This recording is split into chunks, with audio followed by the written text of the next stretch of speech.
کیونکہ ان کا نعرہ تھا نا کہ کھاتا ہے تو لگاتا ہے، یہ ان کا نعرہ تھا. جب بھی آپ بات کریں کہتے کھاتا ہے تو لگاتا بھی ہے. آپ کس طرح کھاتے تھے، کتنا لگاتے تھے، میں آپ کے سامنے وہ تفصیلات رکھتا ہوں. پہلے 3 سال میں نواز شریف کے دور میں، نون لیگ کے دور میں، جو صرف ایک دعویٰ کرتی ہے کہ قرضی اس لیے لیے کہ سڑکیں بنائی، قرضی اس لیے لیے کہ کوئی بھی پروجیکٹ اور نہیں کیا، ہم نے سڑکیں بنائی. 947 کلومیٹر انہوں نے سڑکیں بنائی تھی اپنے پہلے 3.5 سال میں. عمران خان کی حکومت نے پہلے 3 سالوں میں جو مکمل کیے وہ 2032 کلومیٹر ہے، ان کے دگنے سے بھی زیادہ. انہوں نے پہلے 3.5 سال میں 1303 کلومیٹر کی صرف منصوبہ بندی کی تھی، 1303 کلومیٹر کی.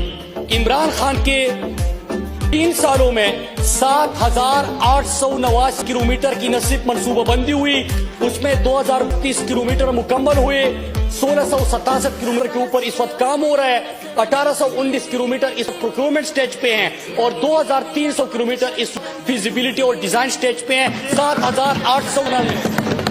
7 گنا زیادہ، 1300 کلومیٹر کے مقابلے میں 7 گنا زیادہ موجودہ دور میں اس وقت سڑکیں بھی بننے